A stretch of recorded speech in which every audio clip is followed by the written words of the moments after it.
Bien, soy Carlos Soler Liceras, soy doctor, ingeniero de caminos, canales y puertos. Toda mi vida profesional, que me ha durado 40 años, la he desarrollado en este archipiélago. También he trabajado en otros archipiélagos como es el Caribe, en otros continentes como es África, en Sudamérica, incluso en el archipiélago de Galápagos. Y siempre he estado, mi vida profesional siempre se ha dedicado a la búsqueda de agua.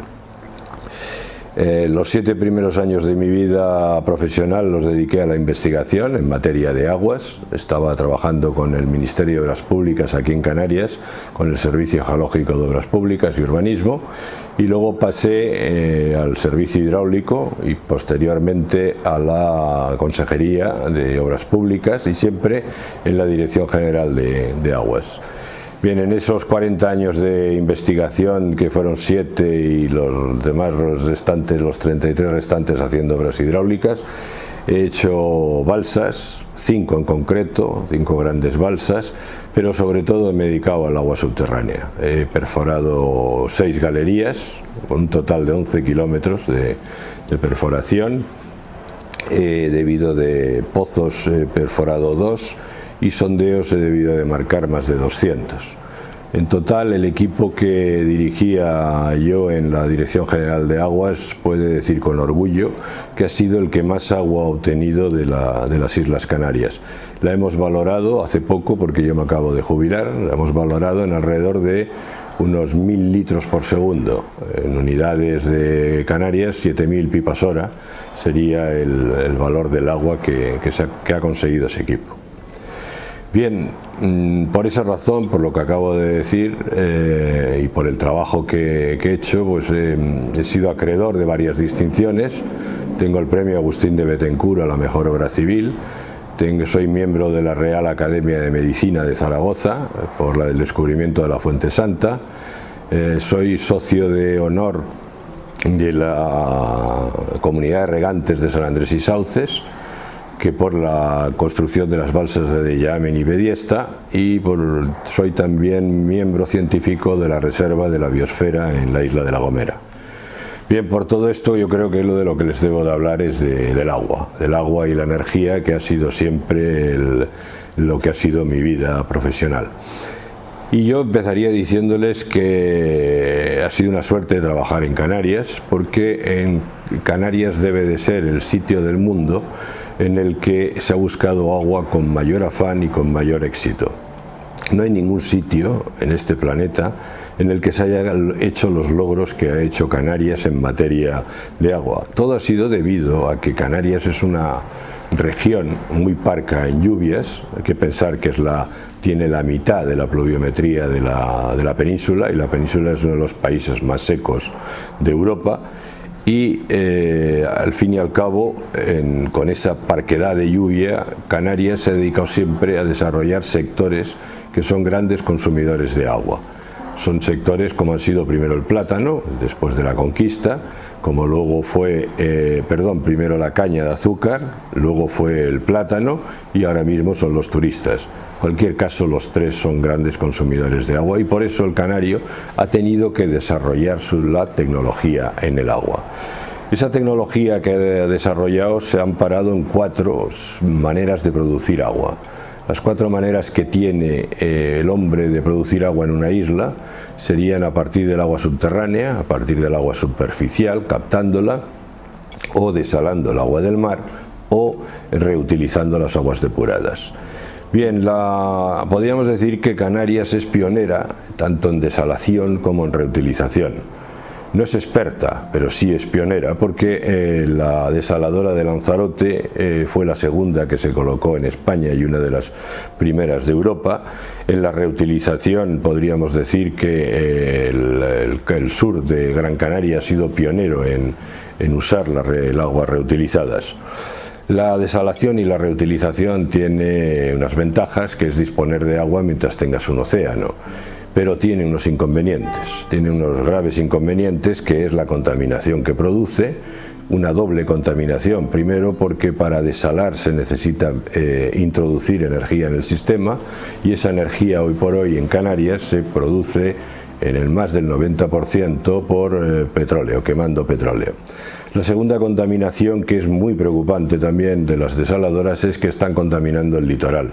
Los vertidos de salmuera ya están produciendo una pérdida de ecosistemas en toda la zona del litoral, y eso es uno de los grandes problemas de la desalación. Pero quizás el mayor problema que yo le veo a la desalación, aparte de la contaminación, es la dependencia energética que provoca. Estamos hablando de que al agua le metemos energía, cosa que el hombre nunca lo ha hecho. El hombre ha hecho lo contrario siempre. Al agua le ha sacado la energía. Nosotros estamos metiendo energía para quitarle la sal, y eso crea una dependencia que producir eso en una isla, en unas islas donde no tenemos petróleo, que dependemos de un transporte continuo de energía mediante barcos, es un problema estratégico que puede algún día derivarse en un gran problema. Y el último problema que yo le veo a la desalación son los elevados costes del agua. Hay que pensar que se habla ya de 0,4, 0,5 euros metro cúbicos, pero la realidad es que nadie baja de 0,7 euros metro cúbico. Y es más, el Plan Hidrológico de Lanzarote dice que los costes de producción del agua son 2,44 euros metro cúbico. En el sur de Tenerife nadie compra agua desalada por menos de 1 euro metro cúbico o un poco más. Por lo tanto, no hay poco hay que discutir sobre el elevado coste del agua. Pasando a la siguiente, a las aguas superficiales, son aquellas que se captan mediante presas. Bien, la iniciativa privada empezó este sistema, pero pronto se dio cuenta que no era rentable. Las presas se aterraban, no todos los años cogían agua, y aún así en Canarias luego la iniciativa pública, no haciéndole caso a la iniciativa privada, se empeñó en hacer presas. De esa manera hizo que La Gomera y Gran Canaria, una con 33 presas y la otra con más de 100 presas, sean ahora mismo los lugares del mundo con mayor densidad de presas del mundo, como decíamos.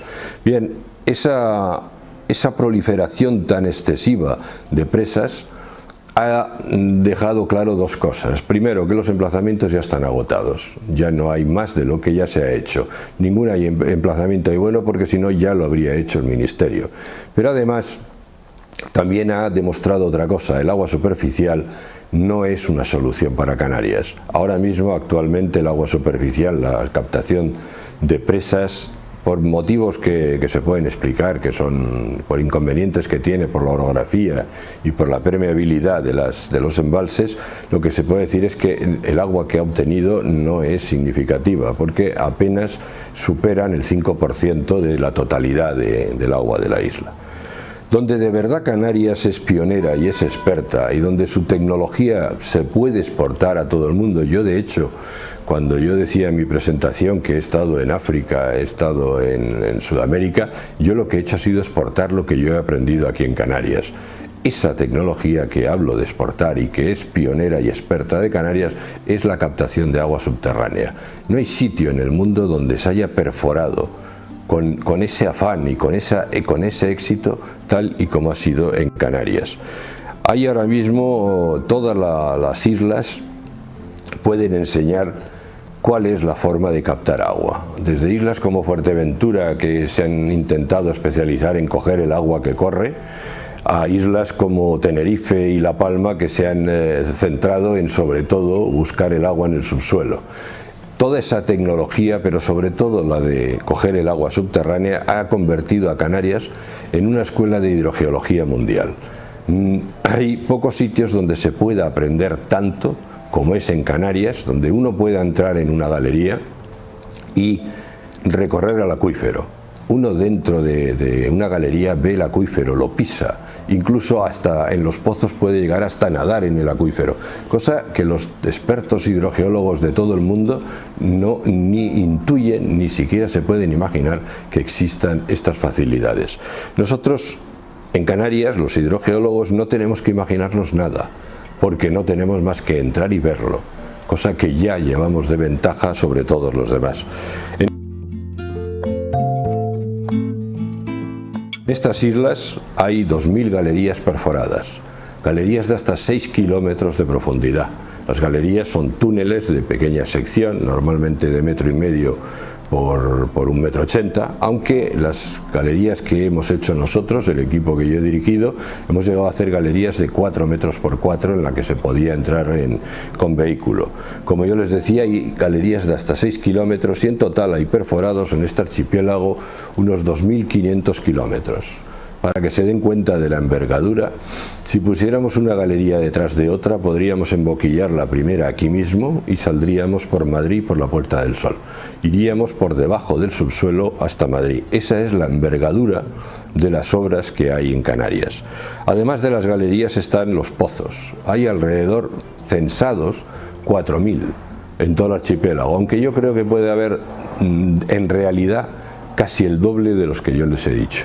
De esos pozos son especialmente canarios, porque nadie hace la envergadura de pozos de Canarias. Son 3 metros de diámetro y han llegado hasta a superar los 600 metros de profundidad. El sábado pasado yo vengo de meterme en un pozo de 465 metros aquí mismo en Güímar. Entonces son obras que además cuando uno llega abajo no acaba la obra ahí. En este, por ejemplo, que yo le decía, hay una galería de 90 metros perforada justo en el fondo. Por eso son obras realmente impresionantes que además enseñan de manera práctica toda la cuestión de la hidrogeología.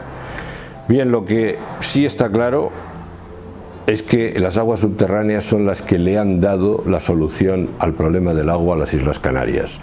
Hay islas, como pueden ser Tenerife y puede ser La Palma, que la producción de aguas, las aguas subterráneas han conseguido multiplicar por 10 los recursos que de manera natural la isla le ponía al servicio del hombre. Ese multiplicar por 10 es un éxito tremendo. Y evidentemente, les vuelvo a decir, el agua subterránea ha solucionado todo el problema, pero esto es como lo de las rosas, no hay rosas sin espinas. Hay problemas que han derivado. ¿Por qué? Pues porque generalmente la captación de agua subterránea, por lo menos hasta que se reguló por ley en el siglo pasado, en el 20, en 1988, hasta llegar a ese momento todo se regía, la perforación de galerías, por la economía de sálvese el que pueda. Cada uno iba a hacer su galería y lo que provocaba muchas veces era que una galería le quitara el agua a la otra. Uno de los grandes problemas de las aguas subterráneas es la afección entre galerías, o la afección que producen entre galerías y pozos, o que es menos usual, y una que es mucho más dramática ha sido la afección que han hecho las obras hidráulicas de captación de agua subterránea sobre los nacientes.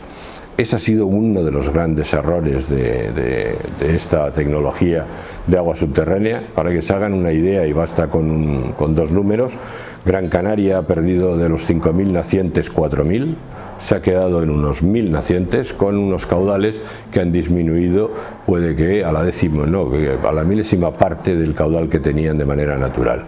En La Palma, en la caldera de Taburiente, por ponerles otros ejemplos, la mitad de los nacientes se han perdido y los caudales han descendido, podríamos decir, hasta la tercera parte. Bien, estos errores de nacientes se han producido, pero a efectos de la escuela de hidrogeología que yo les digo, nos ha venido bien, porque gracias a esos errores hemos conocido cómo se producen esos fenómenos de afección, cómo una galería le quita el agua a la otra, o cómo una galería es capaz de secar a un naciente.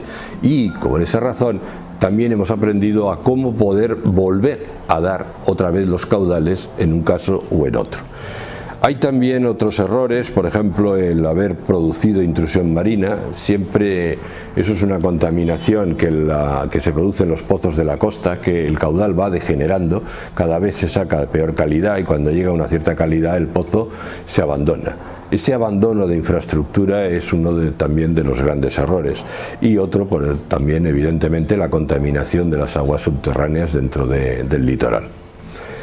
Bien, con todo eso por muchos errores que yo les acabo de citar, no obstante creo que hay que volver a incidir en que Canarias debe su desarrollo económico a las aguas subterráneas, y sin embargo las aguas subterráneas son ahora mismo las grandes perdedoras de todo este sistema.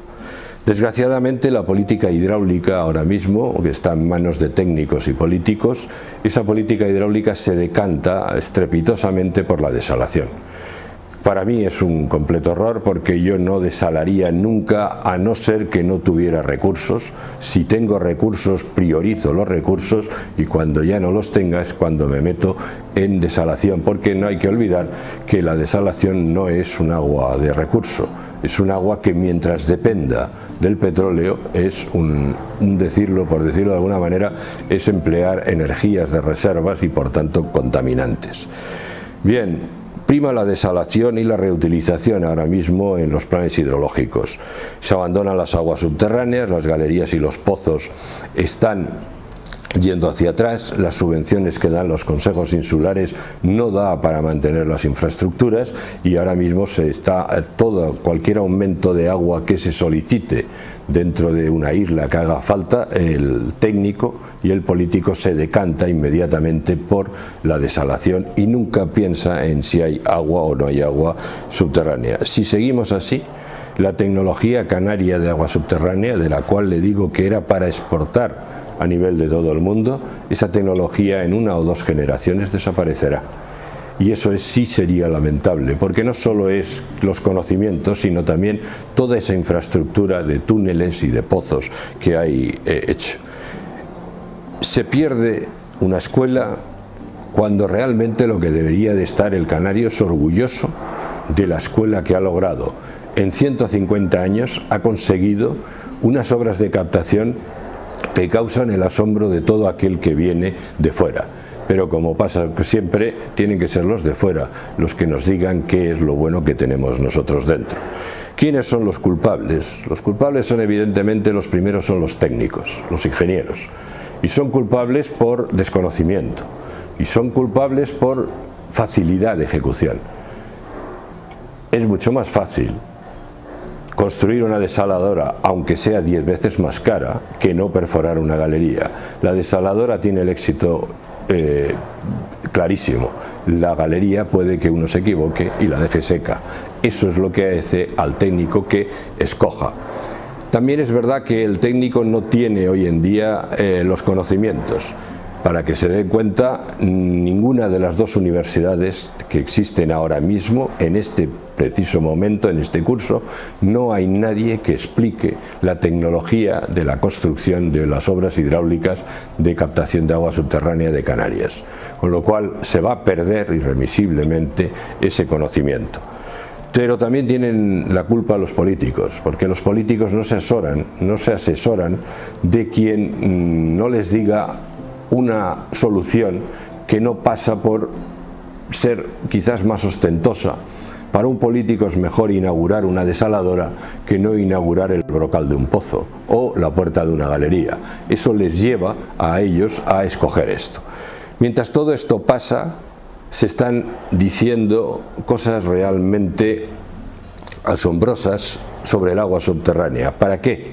Para poder justificar el tener que desalar. Se dicen cosas como que el acuífero de la isla de Tenerife desciende irremisiblemente. Eso no es cierto. Se ha dicho que aquí el acuífero de Tenerife ha bajado hasta la mitad, hasta el 50%. No es cierto.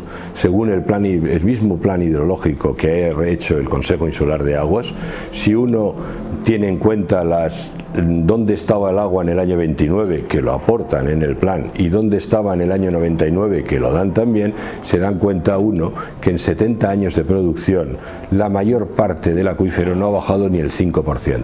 Sí es verdad que hay un perfil, Güímar Santa Úrsula, que ha bajado el 50%, pero ese es el único. ¿Y por qué? Pues por 2 motivos muy claros. Primero, porque es la zona más estrecha de la isla y es además la zona donde más se ha perforado, con lo cual era lógico que era la zona más débil. Pero el resto de la isla, en el resto de la isla, prácticamente el acuífero está solamente tocado a un 5%. Se dicen muchas cosas, se dicen como que el agua subterránea está contaminada. Tampoco es cierto. Hay aguas aquí en Canarias que tienen una calidad excepcional. Sí es cierto que hay contaminaciones volcánicas por gases, pero esas las zonas las sabemos y las galerías que las sacan son unas pocas. Lo que hay que hacer es no derivar esas aguas a abastecimientos urbanos y se evitaría con eso el problema del flúor. Bien, se cuentan muchas más cosas. En el Hierro, por ejemplo, tienen agua de sobra y sin embargo están desalando. Además, han entrado en una dinámica en el Hierro en el que cada vez quieren desalar más y sacar menos agua subterránea. Sacan menos agua subterránea para justificar la implantación de desaladoras y ya van por 4, cuando en verdad ellos tienen toda el agua subterránea que quisieran. Al fin y al cabo hay que pensar que el agua, insisto, el agua desalada contamina, nos crea una dependencia y además encima el problema está en que también va a producir un precio del agua muchísimo más caro. Para resumir y terminar, yo les diría que las 4 islas de esta provincia, Tenerife, La Gomera, El Hierro y La Palma, esas 4 islas tienen más agua subterránea que se infiltra cada año que el agua que se necesita. El orden de magnitud puede ser el doble, como en Tenerife. Según los datos, estoy hablando con los datos de los consejos insulares de agua, siempre. Según los datos del Consejo Insular, en Tenerife se infiltran 360 y se extraen unos 160. Bien, como ven, hay más del doble de lo que se extrae disponible para poderlo sacar. Otra cosa es que los técnicos sepan hacerlo. Esa es otra de las cuestiones. Pero evidentemente existir el agua la tienen. En La Palma la razón es de 70 que se producen a 260 que existen. En El Hierro la razón puede ser de 3 a 10 y en La Gomera evidentemente. La Gomera es un modelo de cómo sacar agua subterránea en una isla. Al final es una de las pocas islas que se decantó totalmente por el agua subterránea y allí logramos conseguir ahora mismo todo el abastecimiento de aguas urbano de la isla se ha dado con agua subterránea y eso ha conseguido que la isla de La Gomera tenga ahora mismo el agua más barata de Canarias, 0,26 euros metro cúbico de coste de producción y el agua de mejor calidad de todo el archipiélago. En cuanto a la otra provincia, Gran Canaria es una isla que hay que estudiar con calma, es una isla muy compleja, pero la posibilidad, la producción de agua que podrían sacar más o menos equivale a la infiltración. En el caso de Fuerteventura es indudable que sin la desalación no podrían subsistir los habitantes que actualmente tiene, aunque no hay que olvidar que hay 2 malpaíses, como es Pozo Negro y el Malpaís de las Piedras, que podría proporcionar agua subterránea. No de muy buena calidad, pero sí suficiente para bajar la producción de agua desalada. Y nos quedamos al final con Lanzarote. Lanzarote, recientemente la cátedra, después de 25 años de estar insistiendo en que hay agua subterránea en Timanfaya, el agua subterránea en Timanfaya es muy clara, hay agua subterránea porque es la zona de mayor permeabilidad de toda la isla, así como el resto de la isla tiene una permeabilidad muy baja, los malpaíses tienen una permeabilidad altísima, entonces el agua se infiltra y discurre por los antiguos barrancos que están sepultados por el malpaís. Bien, si echamos un número de cuál es la infiltración con la pluviometría que hay en la isla y por la superficie, no hay que olvidar que son 200 kilómetros cuadrados, es la 4ª parte lo que ocupa el Malpaís, lo que ocupa de la superficie de Lanzarote. Nos encontraríamos entonces que podríamos tener agua, si no es para la totalidad de la isla, sí para una buena parte de las necesidades que tiene. Ahora mismo el Cabildo de Lanzarote estamos metidos en un tema de investigación y llevo la dirección de los trabajos de investigación para saber cantidad, calidad y forma de extraer el agua de ese Malpaís. En resumen, yo les diría, el modelo de Canarias debería ser exportable al mundo. Deberíamos de enseñar a todo el mundo cómo se saca agua subterránea y cómo se soluciona el problema del agua en una isla. Aquí hay 7 islas y por tanto 7 modelos diferentes de cómo se ha solucionado el tema del agua. Desgraciadamente, la política ahora mismo va en sentido contrario. Y repito que por culpa de técnicos y políticos está derivando hacia la desalación, y esto es, al fin y al cabo, meternos una hipoteca en la cabeza. De la zona, y el ayuntamiento incluso nos solicitó, la gente del ayuntamiento nos solicitó que le diéramos una solución a todo eso. Lo primero, para evitar el problema del gasto energético, lo que hay que hacer es una reconsideración y empezar a distribuir el agua de manera mejor. Por ejemplo, es absurdo que el agua que se capta en zonas altas se esté dando hasta el nivel de la costa. Lo que hay que hacer es distribuir esa en horizontal y hacia abajo por gravedad. Eso además es el primer ordenamiento de todo. Pero también tenían un problema de cantidad, les faltaba cantidad. Entonces lo que les propusimos, hace ya tiempo, ahora más de un año yo creo, les propusimos hacer una batería de 3 sondeos de gran diámetro. Bueno, gran diámetro son 300 milímetros, 30 centímetros de diámetro, y ahí se puede colocar una bomba y cada uno de esos sondeos podía sacar 15 litros por segundo. Con 3 sondeos de esos tendrían agua suficiente, y la idea era emplazarlo alrededor de la cota 200. O sea, lo primero entonces que habría que hacer es una distribución racional de los recursos en función de la zona donde se captan. Con eso abarataríamos el consumo eléctrico de las bombas. Y lo segundo, aumentar la producción donde, justo de la cota 200 para abajo, porque es donde se encuentra la mayor población. Entonces, con esos 3 sondeos colocados de esa manera, que nosotros tenemos situados ya y que sabemos dónde los podríamos perforar, sería abastecer todo el municipio y no tendría ningún problema. Como ven, esa es una solución a partir del agua subterránea, que eso es quizás lo que hay que hacer, y no como se había hablado cuando estábamos allí, que hablaban de si colocar una desaladora. Eso es una solución errónea. Primero, porque hay agua subterránea, y segundo, porque el agua desalada se produce con consumo de energía al nivel del mar. Pero luego ese que ya se ha producido el consumo hay que levantarla y bombearla. O sea, estamos hablando de aguas que podrían costar cerca de los 2 euros metro cúbico. Es una barbaridad cuando podemos encontrar agua, una distribución mucho más racional que no pase de 0,3 o 0,4 euros metro cúbico. Sí se puede conseguir agua, pero hay que ser conscientes de lo que va a costar.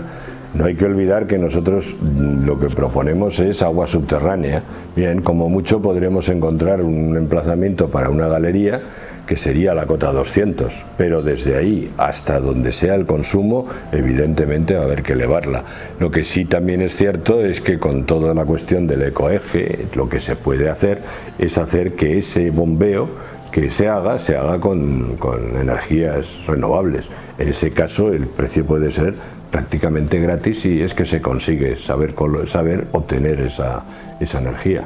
Pero a efectos de agua hay que pensar que por esa zona más alta de la cota 200 no la vamos a poder captar. Esos serían los 200 metros que nos podríamos ahorrar. Hay que tener cuidado con qué tipo de cultivo es el que va a admitir ese agua, porque hay unas restricciones en cuanto a que ese agua depurada y con tratamiento terciario, que es exigible y que se le exige por ley, no debe de suministrarse a productos que el agua pueda tocar y comer el consumidor directamente con la piel. Pero bien, quitando ese problema, la cantidad de agua es muy fácil de calcular. Piense que como mucho, haciéndolo todo muy bien, que no siempre los ingenieros lo terminamos de hacer tan bien, resulta que no vamos a poder sacar más del 50% del agua que nosotros suministramos para el abastecimiento urbano. ¿Por qué es eso? Porque el agua que se suministra a un domicilio, en el proceso ya pierde un 30%. Nos queda un 70%. ¿Por qué? Pues porque hierve, cuando uno cocina se pierde el agua, porque entra a formar parte de la propia comida. Entonces hay un 70% ya de lo que se ha suministrado que va a parar a la alcantarilla. Esa alcantarilla va a parar a una depuradora, y en esa depuradora, en el proceso de depuración, se va a comer otro 30%. Luego nos va a quedar otro 70 del 70. Ese de 70 por el 70 es un 49%. Eso en el caso, fíjese usted, que seamos capaces de no tener pérdidas en la red de saneamiento, que nosotros tengamos un rendimiento del 100% en la depuración, cosa tremendamente difícil. Al fin y al cabo, lo que yo le estoy diciendo es que hay que ser conscientes que con la reutilización vamos a conseguir un caudal de agua, pero que ese caudal evidentemente nunca será mayor de ese 50% del abastecimiento urbano. Y hay que pensar que la agricultura siempre consume mucho más que el abastecimiento urbano.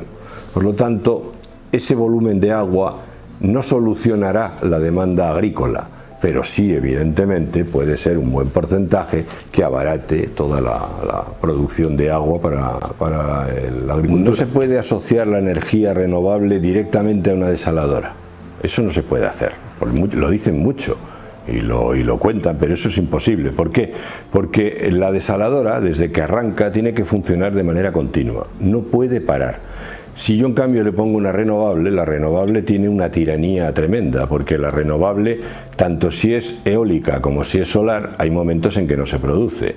Le pongo el ejemplo, la solar no produce energía cuando es de noche, ni al amanecer ni al atardecer. Tiene un periodo que es más o menos un tercio.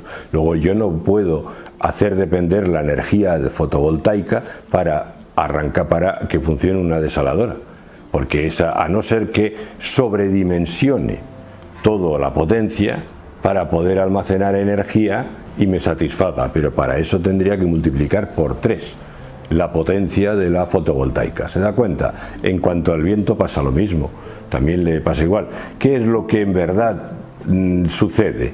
Que lo que se tiene que plantear y que el consumidor tiene que entender es que si yo construyo una desaladora y digo que voy a abastecerla con renovables, es porque yo aparte voy a poner una captación de energía renovable que la voy a meter en el circuito de la isla, en el circuito de la red, la voy a aportar y a la vez la desaladora cogerá y se suministrará del circuito. Pero hacer que una esté ligada a la otra hoy en día es imposible, a no ser que nos pongamos con el tema de acumulaciones energéticas, que es quizás el tema que sí deberíamos de tratar ahora, que son las soluciones que hay a este problema. Bien, hay que pensar que en el ánimo de todos y en la boca de los políticos sobre todo está el que nosotros no podemos seguir con el petróleo, tenemos que ir a renovables, y el ir a renovables es meternos en un problema, porque las renovables son impredecibles. Entonces hay que buscar una solución para poder dar una vía de escape a esta energía que es impredecible, que nos viene cuando no la necesitamos, pero que en cambio cuando sí la necesitamos no la tenemos. Bien, el consumo hay que pensar por una parte que es tirano. El consumo demanda la energía y en el momento que la demanda. Si todo el mundo ve un partido de la selección española, todo el mundo a esa hora apretará el botón del televisor. Incluso en el descanso abrirán la puerta de la nevera y provocarán una subida en el consumo tremenda. Una subida que los sistemas eléctricos tienen que tener previsto para poderlo dar. Bien, en el caso de las renovables, tanto la eólica como la fotovoltaica, si nos centramos en esas dos, la cuestión es diferente, porque ellas dan la energía cuando les viene el viento o tienen el sol, y en otros momentos se quedan sin ella. Bien, la clave está entonces en que hay que buscar una manera de almacenar la energía, de tal manera que podamos guardar la energía cuando sobra la que nos dan las renovables y poderla aportar cuando falta. Bien, eso es al fin y al cabo inventar la pila, y quizás ahí entramos en una cuestión muy curiosa. La pila es el gran fracaso de la tecnología, de la ingeniería del siglo XX. Nosotros a partir de Volta, de la pila de Volta, no hemos adelantado mucho. Las pilitas estas pequeñas que usa su cámara o que usan los relojes, bien, pero tienen un limitado tiempo de vida y ocupan un volumen muy grande. Hay sistemas para guardar electricidad, esa es la clave. ¿Cuáles son esos sistemas? Bueno, pues hay algunos como las baterías, enormes baterías, también está el sistema de la bomba de hidrógeno, y también está el de los volantes de inercia. Pero en esos tres sistemas podríamos decir que los rendimientos primero son muy bajos. Segundo, ocupan mucho volumen. Las pilas ocupan un tamaño enorme. Fíjese que para dar 1,5 voltios todo el aparataje que lleva ese tamaño y solo está dando 1,5 voltios y además durante una vida muy corta. Luego son tecnologías caras y además extranjeras. No dependen de nosotros, se nos escapan a nosotros. Y ya no digo nosotros los canarios, digo nosotros los españoles, que se nos están escapando. Luego necesitan un mantenimiento enorme y luego para todo eso, para tener una vida útil muy baja. Bien, sin embargo, hay una tecnología que es mucho más cercana a nosotros, una tecnología más cercana a nosotros como españoles e incluso mucho más por ser canarios. Esa tecnología es la que se basa en la hidráulica. Es que un fluido, cuando se pone en movimiento, es susceptible de transmitir su energía a unas palas y generar una potencia eléctrica. Eso es la potencia, que es igual al caudal multiplicado por la altura, el desnivel. Esa es la fórmula que nos da las centrales hidráulicas que funcionan en todo el mundo. Hay que pensar también que las centrales hidráulicas tienen el mayor rendimiento posible, superan el 90%. Y además es una de las energías más limpias sin poderlo poner en duda. Pero además dentro de las centrales hidráulicas hay una solución que se está haciendo desde los años 70 en toda Europa y en toda América, que son las centrales hidráulicas reversibles.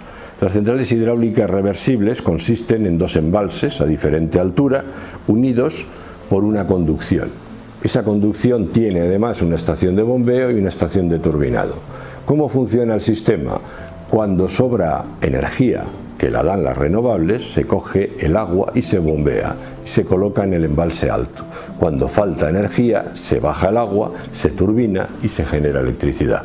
Al fin y al cabo no guardamos electricidad, lo que hacemos es guardar agua, que gracias a que los rendimientos son superiores al 90%, podemos tener en el sistema completo de subida y bajada, de bombeo y turbinado, rendimientos de más de un 80%. ¿Quiere decir eso qué es? Que yo de la energía que me sobre renovable, podré cuando yo quiera recuperar porcentajes algo superiores al 80%. Eso no lo da ningún otro sistema. Y ahora si nos fijamos que este sistema es idóneo para Canarias, primero porque es el que más rendimiento da, que ya lo hemos hablado. Luego, porque Canarias tiene una virtud, que tiene un relieve abrupto, tremendo.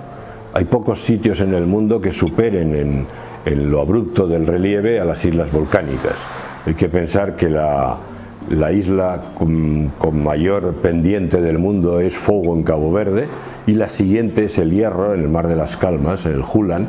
Son las dos islas con mayor relieve que existe. Tenemos desniveles muy grandes separados por distancias en horizontales muy cortas. Eso nos viene bien para emplazar un embalse arriba, otro abajo y unirlos mediante tuberías. Además, la tecnología canaria es capaz de no tener que poner la tubería por toda la pendiente, sino a base de galería, pozo, con la tecnología de perforación subterránea somos capaces de meter las tuberías sin tener que afectar al medio ambiente y haciéndolo por quizás no por un poco más de dinero, sino haciéndolo posible, porque en esos relieves colocar esas tuberías tan grandes quizás era una labor imposible. Bien, además también podemos hacer que en vez de presas, que ya hemos visto que las presas son problemáticas porque nos faltan terrenos con la suficiente impermeabilidad como para que no se nos escape el agua, lo que podemos hacer es hacer balsas. Porque en la tecnología de balsas, Canarias sí es pionera y experta a nivel mundial. Las balsas que se han hecho en Canarias, que se han hecho en Tenerife, en Gran Canaria y en La Palma, han batido el récord del mundo por 2 veces. Una en cuanto a tamaño, que fue la laguna de Barlovento, aunque desgraciadamente el proyecto no estaba bien hecho y se ejecutó peor, y al fin y al cabo es lo que ha pasado con la balsa de Barlovento. Y el segundo fue el récord en altura de lámina mojada. O sea, altura de embalse, que se alcanzó con Adella Amen con 26 metros. Como ve, 2 récords del mundo nos amparan en que tenemos la tecnología para saber hacer esas balsas de arriba y de abajo. Pero aún hay una vuelta de tuerca más que le podemos dar por estar en Canarias y por estar en islas. ¿Cuál es? Sustituir el embalse inferior por el océano. Y en ese momento emplazar solo el embalse superior. A partir de ese momento lo que se hace es el agua de la balsa inferior, que es el océano, se bombea a la superior y desde ahí se turbina y se devuelve al mar, con lo cual estamos usando un agua para arriba y para abajo que no va a generar ningún problema. Bien, dicen que hay unos problemas, pero luego pasaremos a verlo. Bien, pero además el usar agua de mar nos da también otra ventaja. Si usamos agua de mar y tenemos un desnivel entre el mar y la balsa superior más de 700 metros, podemos colocar una desaladora en la parte inferior y esa desaladora no hay que bombear para que desale, sino por presión estática, solamente por la columna de agua desalará de manera automática. Hay emplazamientos que se han estudiado y se han proyectado en Tenerife, en Gran Canaria y en el Hierro incluso, no es La Gorona porque ahí no hicieron el caso y lo hicieron de otra manera, pero en todos esos emplazamientos se han llegado a desniveles de 1000 metros. Eso hace que a la cota 300 podamos colocar una desaladora y entonces tener agua desalada a la cota 300 prácticamente gratis. Bien, hay que pensar que una desaladora puesta así, unida a una central hidráulica reversible, eso es el método AVF, el método que propagaba y que inventó Alberto Vázquez Figueroa, nuestro escritor aquí de Tenerife. Bien, este hombre no le han hecho caso, patentó ese sistema y ese sistema, después de estudios, tanto hechos por la empresa Aquamet como por el Ministerio de Obras Públicas, se ha demostrado que es un método que se puede llevar a cabo.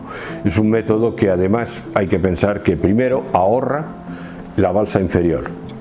Luego eso ya genera un ahorro. Evidentemente a ese método se dice que tiene 2 grandes problemas. Uno es que usa agua salada y al usar agua salada se produce un desgaste en todo el sistema hidráulico. Bien, lo primero que hay que decir es que también se dice que la tecnología no está preparada para bombear y turbinar agua salada. Bien, eso no es cierto. Hay que pensar una cosa, las bombas que empujan el agua en una desaladora empujan agua de mar y la empujan a una presión de 70 kilos por centímetro cuadrado, exactamente 68. Eso es una columna de agua de 680 metros. Luego la tecnología con las desaladoras ya sabe cómo hacer que las bombas bombeen agua de mar. Pero además la propia desaladora, cuando el agua de rechazo, la salmuera, que tiene el doble de sal, se turbina para recuperar la energía. Al hacer ese turbinado se está usando agua con el doble de salinidad que el agua del mar. Luego la tecnología ya existe para tanto bombear como turbinar, no aguas del mar, sino incluso más saladas, a presiones similares a las que estamos hablando. En cuanto al problema de que eso produce una erosión, bien, las desaladoras demuestran que eso es fácilmente arreglable, pero es que hoy en día no cuesta nada en los tubos revestirlos con una lámina de polietileno, o con una lámina de PVC o con una de polipropileno para evitar ese problema. En cuanto a las bombas y las turbinas, hay que pensar que lo que hay que sustituir es el aparato mecánico, el hidráulico. El eléctrico no está afectada del tema del agua, por lo tanto arreglar todo eso supone más o menos encarecer la obra entre un 5 y un 10%, cosa que es asumible porque al eliminar el embalse inferior y sustituirlo por el mar, lo que hemos hecho es un ahorro del 25%. Tenemos porcentaje de sobra. Bien, con esto además lo que yo les quiero decir es que solucionaríamos con una central hidráulica reversible con agua de mar, con el sistema AVF, lograríamos entonces hacer dos beneficios a la isla. Solucionaríamos los dos grandes problemas que tiene, el agua y la energía. Imagínese lo que puede ser para Gran Canaria, o para Tenerife, o para Lanzarote, o para Fuerteventura, solucionarle los dos problemas con una sola obra. Eso es lo que se está haciendo. Sin embargo, todos los proyectos de centrales hidráulicas reversibles que se hacen aquí, los hace Endesa. Y Endesa está haciendo soluciones a base de agua dulce. Bien, eso es un error. Primero porque se pierde el beneficio de la desalación.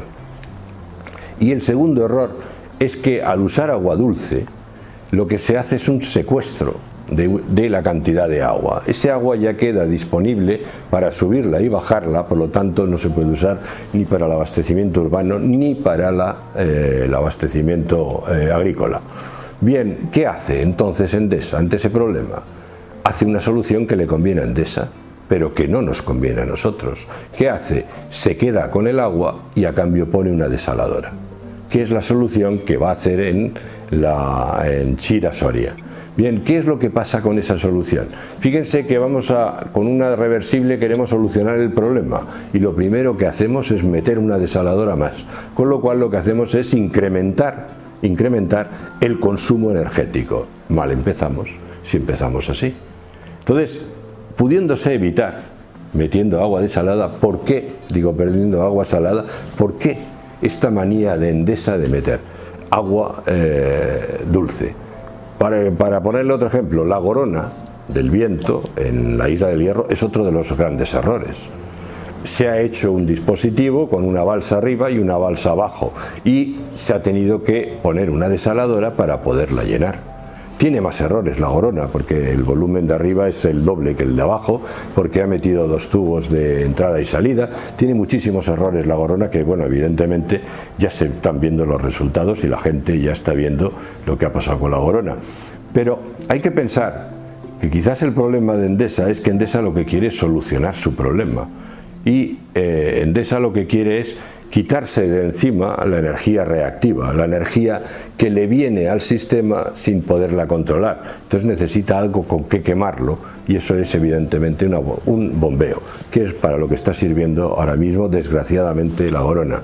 Pero hay más ejemplos. En La Gomera se ha propuesto coger el agua de la Encantadora, de la cual dependen todos los agricultores desde la Encantadora para abajo, y la Encantadora está a una cota alta y está todo el riego de Platanera de Vallehermoso, y bombearla a una balsa que se colocaría en el preparque.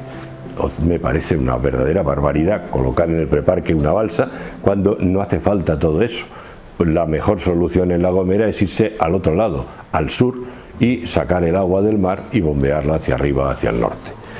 Bien, ¿por qué se hace una tecnología tan simple como sería la de una central reversible con agua de mar? ¿Por qué se complica? ¿Se complica por desconocimiento o se complica por falta de tecnología? Fíjense que por falta de tecnología imposible, porque una central hidráulica reversible con agua de mar consta de una balsa, de un bombeo, de un turbinado y de una conducción que se enmascara mediante pozos y galerías.